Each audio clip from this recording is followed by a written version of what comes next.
ಉತ್ತರ ಭಾರತದ ಕಡೆ ಎತ್ಕೊಂಡೋಗಿ ಹಂಚ್ತಾ ಇರ್ತಕ್ಕಂಥದ್ದು ಕಾಣ್ತಾ ಇದ್ದೇವೆ. ನಮಗೆ ಎಲ್ಲ ವಿಚಾರಗಳಲ್ಲೂ ಕೂಡ ಅನ್ಯಾಯ ಆಗ್ತಾ ಇದೆ. ನಾವು ಅದನ್ನ ಮುಂದಿನ ದಿನಗಳಲ್ಲಿ ಖಂಡಿಸಲಿಲ್ಲ ಅಂತ ಹೇಳಿದ್ರೆ ಪ್ರತ್ಯೇಕ ರಾಷ್ಟ್ರಕ್ಕೂ ಕೂಡ ನಾವು ಬೇಡಿಕೆಯನ್ನ ಇಡಬೇಕಾದಂತ ಅನಿವಾರ್ಯ ಪರಿಸ್ಥಿತಿಯನ್ನ ಹಿಂದಿ ಪ್ರದೇಶದವರು ನಮ್ಮ ಮೇಲೆ ಹೇರ್ತಾ ಇದ್ದಾರೆ ಅಂತ ಹೇಳಿ ನಾನು ಭಾವಿಸ್ತೀನಿ. What more can be important than the unity of this country, sir? At that time, we have learned senior member from another party in the opposition talking to us about the role of the honorable members. This is diversionary. अगर कोई भी देश को तोड़ने की बात किया, हम कभी सहन नहीं करेंगे, चाहे वो किसी पार्टी का हो, चाहे मेरे पार्टी का हो, चाहे उनके पार्टी का हो, चाहे और किसी के। मैं समझता हूँ ये देश को बांटने की सोच है।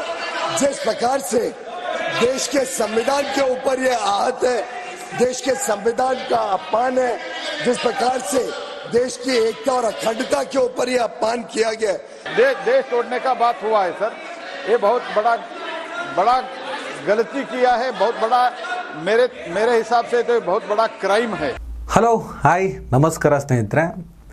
ನಿಮಗೆ ಬೆಂಗಳೂರು ಗ್ರಾಮಾಂತರ ಲೋಕಸಭಾ ಕ್ಷೇತ್ರದ ಸಂಸದ ಡಿ ಕೆ ಸುರೇಶ್, ಕನ್ನಡಿಗ ಡಿ ಕೆ ಸುರೇಶ್ ಕಳೆದ ಕೇಂದ್ರ ಸರ್ಕಾರದ ಹಣಕಾಸು ಬಜೆಟ್ ಸುಮಾರು 47 ಲಕ್ಷ ಕೋಟಿ ಗಾತ್ರದ ಬೃಹತ್ತಾದ ಬಜೆಟ್ಟಿನ ಸಂದರ್ಭದಲ್ಲಿ ಕರ್ನಾಟಕಕ್ಕೆ ಮಾಡಿದಂತಹ ದ್ರೋಹ ಏನು ಅನ್ನೋದನ್ನು ಉಲ್ಲೇಖಿಸಿ, ಇದೇ ಥರ ನೀವು ಅನ್ಯಾಯ ಮಾಡ್ತಾ ಹೋದರೆ ಪ್ರತ್ಯೇಕ ರಾಷ್ಟ್ರದ ಬಗ್ಗೆ ಯೋಚನೆ ಮಾಡಬೇಕಾಗತ್ತೆ, ನಾನು ಮಾಡದೇ ಇದ್ದರೂ ಜನ ಆ ಥರ ಯೋಚಿಸುವಂತಾಗುತ್ತೆ, ಆ ಥರದೊಂದು ಚರ್ಚೆಗೆ ಆಸ್ಪದ ಕೊಡಬೇಡಿ ಅನ್ನೋ ಆ್ಯಂಗಲ್ನಲ್ಲಿ ಮಾತಾಡ್ತಾರೆ. ಅಷ್ಟಕ್ಕೆ ಕರ್ನಾಟಕದಲ್ಲಿರುವ BJP ನಾಯಕರು ರಾಜ್ಯದ್ರೋಹಿಗಳಂತೆ ವರ್ತಿಸಿದರು. ಅದರ ಜೊತೆಗೆ ಕೇಂದ್ರದ BJP ನಾಯಕರು ರಾಜ್ಯಕ್ಕೆ ಮಾಡುತ್ತಿರುವಂತಹ ದ್ರೋಹವನ್ನು ಮರೆತಂತೆ ನಟಿಸಿದರು. ಅವರ ಮಾತಿನ ಒಟ್ಟಾರೆ ಉಲ್ಲೇಖ ನೋಡಪ್ಪ, 47 ಲಕ್ಷ ಕೋಟಿಯ ಬಜೆಟ್ನಲ್ಲಿ ಕರ್ನಾಟಕ ಒಂದೇ 4 ಲಕ್ಷ ಕೋಟಿಗೂ ಅಧಿಕ ಹಣವನ್ನು ನಿಮಗೆ ಕೊಡುತ್ತೆ. ಅದರಲ್ಲಿ ನೀವು ಕೇವಲ 44,000 ಕೋಟಿಯನ್ನು ಕರ್ನಾಟಕಕ್ಕೆ ಕೊಟ್ಟರೆ ಏನು ಕತೆ, ಏನು ಮಾಡೋಕ್ಕೆ ಸಾಧ್ಯ? ನಾವು ಅದರಲ್ಲಿ ಅಭಿವೃದ್ಧಿ ಮಾಡೋದು ಬೇಡವಾ? ಈ ಥರದ ನೀವು ಅನ್ಯಾಯ ಮಾಡ್ತಿದ್ರೆ ಹೇಗೆ? ಕೇವಲ ಉತ್ತರ ಪ್ರದೇಶದಲ್ಲಿ ನಿಮ್ಮ ಮಾತು ನಡೆಯುತ್ತೆ, ನಿಮ್ಮ ಸರ್ಕಾರ ಇದೆ ಅನ್ನೋ ಕಾರಣಕ್ಕೆ 2,18,000 ಕೋಟಿ ಹಣವನ್ನು ಕೊಡ್ತೀರಾ. ಕರ್ನಾಟಕ ಸೇರಿದಂತೆ ದಕ್ಷಿಣ ಭಾರತದ 5 ರಾಜ್ಯಗಳಲ್ಲಿ ನಿಮ್ಮ ಬೇಳೆಕಾಳು ಬೆಂದಿಲ್ಲ ಅನ್ನೋ ಕಾರಣಕ್ಕೆ ಕೇವಲ 1,92,000 ಕೋಟಿ ಹಣವನ್ನು ಕೊಡ್ತೀರಾ. ಕರ್ನಾಟಕದ ಒಬ್ಬ ವ್ಯಕ್ತಿ ತಲೆ ಮೇಲೆ ಸುಮಾರು 13,000ಕ್ಕಿಂತ ಅಧಿಕವಾದಷ್ಟು ತೆರಿಗೆ ಭಾರ ಇದೆ. ಆದರೆ ಇದೇ ಉತ್ತರ ಪ್ರದೇಶದಲ್ಲೆಲ್ಲ 1-2 ರೂಪಾಯಿ ಕೂಡ ಇಲ್ಲ. ಆದರೆ ಅವರಿಗೆ ಬರೋಪೂರ್ತಿ ಭೋಜನವನ್ನು ಕೊಟ್ಟು ನಮಗೆ ಭಿಕ್ಷೆ ಹಾಕ್ತಿದ್ರಲ್ಲಪ್ಪ, ಆ ಭಿಕ್ಷೆಯಲ್ಲಿ ಬದುಕಕ್ಕೆ ಸಾಧ್ಯನಾ? ಅಭಿವೃದ್ಧಿ ಸಾಧ್ಯನಾ? ಇಡೀ ದೇಶದಲ್ಲಿ 2ನೇ ಅತಿ ದೊಡ್ಡ ತೆರಿಗೆ ಕಟ್ಟುವ ರಾಜ್ಯ ಕರ್ನಾಟಕಕ್ಕೆ ಈ ಥರ ಅನ್ಯಾಯ ಮಾಡೋದು ಸರಿ ಅಲ್ಲ ಅಂತ ಹೇಳಿದ್ದಕ್ಕೆ ಏನೆಲ್ಲ ಕತೆಗಳನ್ನು ಹೊಡೆದ್ರು. ಸ್ನೇಹಿತರೆ, ಅದರ ಬಗ್ಗೆ ನಾನು ನಿಮಗೊಂದಿಷ್ಟು ವಿವರಣೆಯನ್ನು ಕೊಡ್ತೇನೆ, ಡೀಟೇಲ್ಡಾಗಿ ಹೇಳ್ತೀನಿ. ಏನು ಕತೆ ಅನ್ನೋದನ್ನು ನೀವು ಅದನ್ನು ಅರ್ಥ ಮಾಡ್ಕೋಬೇಕು. ಅರ್ಥ ಮಾಡ್ಕೊಂಡ ಮೇಲೆ ನಾವೇನು ಮಾಡೋಣ, ನಾವು ಯಾವ ಥರದ ತೀರ್ಮಾನವನ್ನು ತಗೊಳ್ಳೋಣ? ಕೆಲವು ಸಲ ಅಂಧ ಭಕ್ತಿಯಿಂದ ಯೋಚನೆ ಮಾಡಬಾರ್ದು. ನಮಗೆ ಆಗುವಂಥ ಮೂಲಭೂತ ಸಮಸ್ಯೆಗಳ ಬಗ್ಗೆ, ಮೂಲಭೂತ ಸೌಕರ್ಯಗಳಲ್ಲಿ ಆಗುತ್ತಿರುವಂಥ ಅಪಸವ್ಯಗಳ ಬಗ್ಗೆ, ಅನಾನುಕೂಲಗಳ ಬಗ್ಗೆ ಚಿಂತನೆಯನ್ನು ಮಾಡಬೇಕು. ಹೊಟ್ಟೆಗೆ ಅನ್ನನೇ ಇಂಪಾರ್ಟೆಂಟ್ ಅಲ್ರಿ. ನಾವು ಧರ್ಮವನ್ನಾಗಲಿ ಜಾತಿಯನ್ನಾಗಲಿ ತಿಂದು ಅರಗಿಸ್ಕೊಳ್ಳೋಕೆ ಸಾಧ್ಯನಾ? ಭಾವನಾತ್ಮಕವಾಗಿ ಯೋಚನೆ ಮಾಡೋ ಬದಲು ಅವಶ್ಯಕತೆಗಳ ಬಗ್ಗೆ ಹೆಚ್ಚಿಗೆ ಯೋಚನೆ ಮಾಡೋಣ. ಅದರ ಬಗ್ಗೆ ನಾನು ಸಂಪೂರ್ಣವಾದ ವಿವರಣೆಯನ್ನು ಕೊಡ್ತೇನೆ, ಡೀಟೇಲ್ಡಾಗಿ ಕೊಡ್ತೀನಿ. ಅದೇನಂತ ನೀವೇ ನೋಡಿ, ನಿಮ್ಗೆ ಅರ್ಥ ಆಗ್ತದೆ. ಇಡೀ ದೇಶದಲ್ಲಿ ಅತಿ ಹೆಚ್ಚು ತೆರಿಗೆ ಪಾವತಿಸುವ 2ನೇ ರಾಜ್ಯ ಕರ್ನಾಟಕ ಪಾವತಿಸುವ ಆದಾಯ ತೆರಿಗೆ ಮೊತ್ತ 4.3 ಲಕ್ಷ ಕೋಟಿ. 2022ರಲ್ಲಿ ಒಬ್ಬ ವ್ಯಕ್ತಿಯಿಂದ ಸಂಗ್ರಹಿಸಲಾದ ಒಟ್ಟು GST ಏಪ್ರಿಲ್ ತಿಂಗಳಿನಿಂದ ಡಿಸೆಂಬರ್ವರೆಗೆ ಲಡಾಖ್ 7,993, ಜಮ್ಮು ಮತ್ತು ಕಾಶ್ಮೀರ 2860, ಹಿಮಾಚಲ ಪ್ರದೇಶ 8857, ಪಂಜಾಬ್ 5164, ಉತ್ತರಾಖಂಡ 10772, ಹರಿಯಾಣ 21326, ದೆಹಲಿ 19724, ರಾಜಸ್ಥಾನ 4143, ಗುಜರಾತ್ 11992, ಮಹಾರಾಷ್ಟ್ರ 14011, ತೆಲಂಗಾಣ 9988, ಆಂಧ್ರ ಪ್ರದೇಶ 5609, ತಮಿಳುನಾಡು 10120, ಕೇರಳ 5647, ಲಕ್ಷದ್ವೀಪ 1912, ಗೋವಾ 25048, DNHDD 24504, ಜಾರ್ಖಂಡ್ 5913, ಛತ್ತೀಸ್ಗಢ 7757, ಒಡಿಶಾ 8133, ಪಶ್ಚಿಮ ಬಂಗಾಳ 4365, ಸಿಕ್ಕಿಂ 34319, ಅರುಣಾಚಲ ಪ್ರದೇಶ 4645, ಅಸ್ಸಾಂ 2847, ಮೇಘಾಲಯ 4512, ತ್ರಿಪುರಾ 1541, ನಾಗಾಲ್ಯಾಂಡ್ 1812, ಮಣಿಪುರ 1312, ಮಿಜೋರಾಂ 2013. ಈ ಕಡೆ ಅಂಡಮಾನ್ ಮತ್ತು ನಿಕೋಬಾರ್ ದ್ವೀಪಗಳು ಅಲ್ಲಿಂದ 6766, ಪುದುಚೇರಿ 10945. ಅಂದರೆ ಒಬ್ಬ ವ್ಯಕ್ತಿಯಿಂದ ಏಪ್ರಿಲ್ನಿಂದ ಡಿಸೆಂಬರ್ವರೆಗೆ 2022ರಲ್ಲಿ ಸಂಗ್ರಹಿಸಲಾದ ಮೊತ್ತ ಒಬ್ಬ ವ್ಯಕ್ತಿ ಒಂದು ತಲೆಗೆ ಎಷ್ಟು ಬರುತ್ತೆ ಅಂತ. ಇಲ್ಲಿ ಬಹುಮುಖ್ಯವಾಗಿ ನಿಮಗೆ ಉತ್ತರ ಪ್ರದೇಶ, ಮಧ್ಯಪ್ರದೇಶ, ಬಿಹಾರ ಮತ್ತು ಕರ್ನಾಟಕದ ಅಂಕಿಅಂಶಗಳನ್ನು ನಮಗೆ ಹೇಳಿಲ್ಲ. ಉತ್ತರ ಪ್ರದೇಶ ಒಬ್ಬ ವ್ಯಕ್ತಿ ಅಲ್ಲಿ 2793 ರೂಪಾಯಿ ತೆರಿಗೆ ಕಟ್ಟಿದ್ದಾನೆ. ಬಿಹಾರದಲ್ಲಿ 949 ರೂಪಾಯಿ ತೆರಿಗೆಯನ್ನು ಕಟ್ಟಿದ್ದಾರೆ. ಮಧ್ಯಪ್ರದೇಶ 3075 ರೂಪಾಯಿ ತೆರಿಗೆ ಕಟ್ಟಿದ್ದಾರೆ. ಇನ್ನು ಕೆಳಗಡೆ ಕರ್ನಾಟಕ ಅಂತ ಬಂದರೆ, ಕರ್ನಾಟಕದಲ್ಲಿ ಒಬ್ಬ ವ್ಯಕ್ತಿಯ ತಲೆಯ ಮೇಲೆ 13428 ರೂಪಾಯಿ ತೆರಿಗೆ ಬರುತ್ತೆ. ಅಲ್ಲಿಗೆ ಪ್ರತಿಯೊಬ್ಬ ಕನ್ನಡಿಗ ಪಾವತಿಸುವ ವಾರ್ಷಿಕ GST 13428 ರೂಪಾಯಿ ಅಂತ ಆಯ್ತು ಅಲ್ವಾ.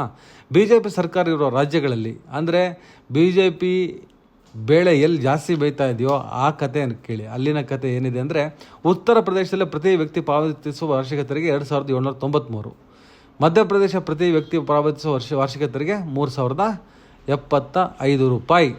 ಎಲ್ಲಿಂದ ಎಲ್ಲಿಗಿದೆ ನೋಡಿ. ಕರ್ನಾಟಕ ಮತ್ತು ಉತ್ತರ ಪ್ರದೇಶ, ಮಧ್ಯಪ್ರದೇಶದ ತೆರಿಗೆ ಪಾವತಿಸುವ ಕತೆ ಹೇಗಿದೆ. ಆದರೆ ಕೇಂದ್ರ ಸರ್ಕಾರ ತನ್ನ ಬಜೆಟ್ನಲ್ಲಿ ಎರಡೆರಡು ಬಜೆಟ್ನಲ್ಲಿ 2018-19 ಸಾಲು ಮತ್ತು 2023-24 ಸಾಲಿನ ಬಜೆಟ್ನಲ್ಲಿ ಈ ರಾಜ್ಯಗಳಿಗೆ ಎಷ್ಟು ಕೊಟ್ಟಿದೆ, ಎಷ್ಟು ತಗೊಂಡು ಎಷ್ಟು ಕೊಟ್ಟಿದೆ, ಕರ್ನಾಟಕದ ಹತ್ರ ಎಷ್ಟು ತಗೊಂಡು ಎಷ್ಟು ಕೊಟ್ಟಿದ್ದಾರೆ, ಅದರ ವಿವರಣೆಯನ್ನು ನೀವು ಒಂದು ಸಲ ನೋಡಿ. 2024-2025 ಹಣಕಾಸು ವರ್ಷದ ಬಜೆಟಿನ ಅಂದಾಜಿನ ಪ್ರಕಾರ ಒಕ್ಕೂಟದ ಒಟ್ಟು ತೆರಿಗೆಗಳ ನಿವ್ವಳ ಆದಾಯದಲ್ಲಿ ಭಾರತದ ಎಲ್ಲ ರಾಜ್ಯಗಳಿಗೆ ಹಂಚಿಕೆಯಾದ ಹಣ ಅಂದರೆ ಕೋಟಿ ರೂಪಾಯಿಗಳಲ್ಲಿ ನಾವು ಅದನ್ನು ಹೇಳ್ತಾ ಬರೋಣ. ಈ ವರ್ಷದ ಬಜೆಟ್ನಲ್ಲಿ ಯಾರ್ಯಾರಿಗೆ ಎಷ್ಟೆಷ್ಟು ಸಂದಾಯ ಆಗಿದೆ, ಎಷ್ಟೆಷ್ಟು ದುಡ್ಡು ಸಂದಾಯ ಆಗಿದೆ ಅನ್ನೋದನ್ನು ವಿವರಣೆಯನ್ನು ಕೊಡ್ತಾ ಬರೋಣ. ಆಮೇಲೆ ಲಡಖ್ ಬಗ್ಗೆ ಮಾಹಿತಿ ಇಲ್ಲ. ಜಮ್ಮು ಮತ್ತು ಕಾಶ್ಮೀರ, ಹಿಮಾಚಲ ಪ್ರದೇಶದಿಂದ ಇಟ್ಕೊಂಡು ಬರೋಣ. ಹಿಮಾಚಲ ಪ್ರದೇಶ 10,124 ಕೋಟಿ, ಪಂಜಾಬ್ 22,041.48 ಕೋಟಿ, ಉತ್ತರಾಖಂಡ 13,637 ಕೋಟಿ, ರಾಜಸ್ಥಾನ 73,504 ಕೋಟಿ, ಗುಜರಾತ್ 42,424 ಕೋಟಿ, ಮಹಾರಾಷ್ಟ್ರ 77,053 ಕೋಟಿ, ಗೋವಾ 4,708 ಕೋಟಿ, ಕೇರಳ 23,480 ಕೋಟಿ, ತಮಿಳುನಾಡು 49,754 ಕೋಟಿ, ಆಂಧ್ರ ಪ್ರದೇಶ 49,364 ಕೋಟಿ, ತೆಲಂಗಾಣ 25,639 ಕೋಟಿ, ಛತ್ತೀಸ್ಗಢ 41,550 ಕೋಟಿ, ಒಡಿಶಾ 55,231 ಕೋಟಿ, ಜಾರ್ಖಂಡ್ 40,338 ಕೋಟಿ, ಪಶ್ಚಿಮ ಬಂಗಾಳ 91,764 ಕೋಟಿ, ಮೇಘಾಲಯ 9,355 ಕೋಟಿ, ತ್ರಿಪುರ 8,636 ಕೋಟಿ, ಮಿಜೋರಾಂ 6,098 ಕೋಟಿ, ಮಣಿಪುರ 8,733 ಕೋಟಿ, ನಾಗಾಲ್ಯಾಂಡ್ 6,940 ಕೋಟಿ, ಅಸ್ಸಾಂ 38,154 ಕೋಟಿ, ಅರುಣಾಚಲ ಪ್ರದೇಶ 21,431 ಕೋಟಿ. ಈ ಪೈಕಿ ನಾನು ಪ್ರಮುಖ 3 ರಾಜ್ಯಗಳನ್ನು ಯಾಕೆ ಗುರುತಿಸಿದ್ದೀನಿ ಅಂದರೆ, ಎಲ್ಲಿ BJPಯ ಪಾರುಪತ್ಯ ಇದೆಯೋ ಆ ಭಾಗಕ್ಕೆ ಅವರಿಂದ ಕಡಿಮೆ ದುಡ್ಡು ತಗೊಂಡು ಇವರು ಹೆಚ್ಚಿನ ಮೊತ್ತವನ್ನು ಕೊಡ್ತಾ ಇದ್ದಾರೆ ಅನ್ನೋದಕ್ಕೆ ಈ ಪಾಯಿಂಟ್ ಮಾಡಿದ್ದೀವಿ. ಎಲ್ಲೋ ಪಾಯಿಂಟಲ್ಲಿ ಕರ್ನಾಟಕ ನೋಡಿ 44,485 ಕೋಟಿ. ಈ ಸಲ 4 ಲಕ್ಷ ಕೋಟಿ ದುಡ್ಡು ತಗೊಂಡು ಕರ್ನಾಟಕಕ್ಕೆ ಕೇಂದ್ರ ಸರ್ಕಾರ ಕೊಟ್ಟಂತಹ ಹಣ 44,485 ಕೋಟಿ. ಉತ್ತರ ಪ್ರದೇಶಕ್ಕೆ ನೋಡಿ ಎಲ್ಲಿಂದ ಎಲ್ಲಿಗೆ 2,18,816 ಕೋಟಿ ಕೊಟ್ಟಿದ್ದಾರೆ. ಬಿಹಾರಕ್ಕೆ 1,22,685 ಕೋಟಿ, ಮಧ್ಯಪ್ರದೇಶಕ್ಕೆ 95,752 ಕೋಟಿ. ತಗೊಳ್ಳೋ 10 ರೂಪಾಯಿಗೆ 100 ರೂಪಾಯಿ ಹೆಂಗೆ ಕೊಟ್ಟಿದ್ದಾರೆ ನೋಡಿ ಕರ್ನಾಟಕ. ಅದರದ್ದು ಅಂಕಿಅಂಶಗಳನ್ನು ನಾವು ಕೊಡ್ತೀವಿ ನೋಡಿ. 2024-25 ಕೇಂದ್ರ ಬಜೆಟ್ನ ಒಟ್ಟು ಮೊತ್ತ 47,65,768 ಕೋಟಿ. ಇದರ ಉತ್ತರ ಪ್ರದೇಶಕ್ಕೆ 2,18,816 ಕೋಟಿ, ಕರ್ನಾಟಕಕ್ಕೆ ಕೇವಲ 44,485 ಕೋಟಿ ಕೊಟ್ಟಿದ್ದಾರೆ. ದಕ್ಷಿಣ ಭಾರತದ 5 ರಾಜ್ಯಗಳಿಗೆ ಸಿಕ್ಕ ಒಟ್ಟಾರೆ ಮೊತ್ತ 1,92,725 ಕೋಟಿ. ನೋಡಿ, ದಕ್ಷಿಣ ಭಾರತದ 5 ರಾಜ್ಯಗಳು ಎಲ್ಲಿ BJPಯ ಬೇಳೆ ಬೇಯೋದಿಲ್ವೋ, BJಪಿಗೆ ಪ್ರವೇಶ ಇಲ್ವೋ, BJಪಿನ ಕಡೆಗಣಿಸುತ್ತೋ ಆ ರಾಜ್ಯಗಳು, ದಕ್ಷಿಣ ಭಾರತದ 5 ರಾಜ್ಯಗಳಿಗೆ ಒಟ್ಟು ಇವರು 1,92,725 ಕೋಟಿ ಹಣವನ್ನು ಕೊಡ್ತಾರೆ. ಅಂದರೆ ಉತ್ತರ ಪ್ರದೇಶಕ್ಕಿಂತ ಹೆಚ್ಚು ಕಮ್ಮಿ 292 ಹೆಚ್ಚು ಕಮ್ಮಿ 26,000 ಕೋಟಿ ಹಣ ಬರೀ ಈ 5 ರಾಜ್ಯಗಳಿಗೆ ಕಡಿಮೆಗಳು. ಅಂದರೆ ಒಂದು ಉತ್ತರ ಪ್ರದೇಶಕ್ಕೆ ಕೊಟ್ಟ ಹಣ 2,18,816 ಕೋಟಿ ಆದರೆ 5 ರಾಜ್ಯಗಳಿಗೆ 1,92,725 ಕೋಟಿಯನ್ನು ಕೊಡ್ತಾರೆ. ನೋಡಿ, 2018-2019 ಕೇಂದ್ರದ ಬಜೆಟ್ ಗಾತ್ರ 24.50 ಲಕ್ಷ ಕೋಟಿ. ಆಗ ಕರ್ನಾಟಕಕ್ಕೆ ಸಿಕ್ಕ ಅನುದಾನ 46,000 ಕೋಟಿ. 2024-25 ಸಾಲಿನ ಕೇಂದ್ರ ಬಜೆಟ್ ಗಾತ್ರ 47 ಲಕ್ಷ ಕೋಟಿ. ನೋಡಿ, ಡಬ್ಬಲ್ ಆಗಿದೆ ಬಜೆಟ್ ಗಾತ್ರ. ಆದರೆ ಆ ಡಬ್ಬಲ್ ಆಗಿರೋ ಪ್ರಕಾರ ತಗೊಳ್ಳಿ, ನೀವು ಹೆಂಗೋ ಮಾಡ್ತಾ ಇರ್ತೀರಾ. ಆಯಿತು ಡಬ್ಬಲ್ ಆಗಿದ್ದ ಲೆಕ್ಕದಲ್ಲೇ ನೀವೇನು ಕೊಡಬೇಕು, ಕರ್ನಾಟಕಕ್ಕೆ 90,000 ಕೋಟಿ ಕೊಡಬೇಕು. ಅಂದಾಜು 46 × 2 92,000 ಕೋಟಿ ಕೊಡಬೇಕು. ಆದರೆ ನೀವು ಕೊಟ್ಟಿರೋದು 50,000 ಕೋಟಿ. ಅಂದರೆ ಬರೀ 4,000 ಕೋಟಿ ಹೆಚ್ಚಳ ಮಾಡಿದರೆ ನಿಮ್ಮ ಡಬ್ಬಲ್ ಗಾತ್ರದ ಬಜೆಟ್ ಆದರು. ಇನ್ನು ನೇರ ತೆರಿಗೆಯಲ್ಲಿ ಪ್ರತಿ ರಾಜ್ಯವು 100 ರೂಪಾಯಿಗಳನ್ನು ಪಾವತಿಸಿದಾಗ ಅದಕ್ಕೆ ಪ್ರತಿಯಾಗಿ ಕೇಂದ್ರದಿಂದ ಪಡೆಯುತ್ತಿರುವ ಹಣ. ನೋಡಿ, ನೇರ ತೆರಿಗೆ ವಿಚಾರಕ್ಕೆ ಬಂದರೆ ಪ್ರತಿ ರಾಜ್ಯ 100 ರೂಗಳನ್ನು ಪಾವತಿಸಿದಾಗ ಅಂದರೆ ನಾವು 100 ರೂಪಾಯಿ ಕೊಟ್ಟಿದ್ದೀವಿ, ಅದಕ್ಕೆ ವಾಪಸ್ ಕೇಂದ್ರ ನಮಗೆ ಎಷ್ಟು ಕೊಡ್ತಾ ಇದೆ ಅನ್ನೋ ಒಂದು ಅಂದಾಜಿನ ಲೆಕ್ಕಾಚಾರ, ಒಂದು ಪಕ್ಕ ಸ್ಟ್ಯಾಟಿಸ್ಟಿಕ್ಸ್ ಹೇಳ್ತೀವಿ ಕೇಳಿ. ಹಿಮಾಚಲ ಪ್ರದೇಶ ಕೇಂದ್ರಕ್ಕೆ 100 ರೂಪಾಯಿ ಕೊಡುತ್ತೆ, 174 ರೂಪಾಯಿ ಇವರು ವಾಪಸ್ ಕೊಟ್ಟಿದ್ದಾರೆ. ಪಂಜಾಬ್ ಹತ್ರ 100 ರೂಪಾಯಿ ತೊಗೊಂಡು 72 ರೂಪಾಯಿ ವಾಪಸ್ ಕೊಟ್ಟಿದ್ದಾರೆ. ಉತ್ತರಾಖಂಡದ ಹತ್ರ 100 ರೂಪಾಯಿ ತೊಗೊಂಡು 121 ರೂಪಾಯಿ ವಾಪಸ್ ಕೊಟ್ಟಿದ್ದಾರೆ. ಹರಿಯಾಣದ ಹತ್ರ 100 ರೂಪಾಯಿ ತೊಗೊಂಡು 18 ರೂಪಾಯಿ ವಾಪಸ್ ಕೊಟ್ಟಿದ್ದಾರೆ. ನೋಡಿ, ಹರಿಯಾಣಕ್ಕೆ ಮಾಡಿದ ಅನ್ಯಾಯ ನೋಡಿ. ಆಮೇಲೆ ರಾಜಸ್ಥಾನಕ್ಕೆ 100 ರೂಪಾಯಿ ತೊಗೊಂಡು 154 ರೂಪಾಯಿ ಕೊಟ್ಟಿದ್ದಾರೆ.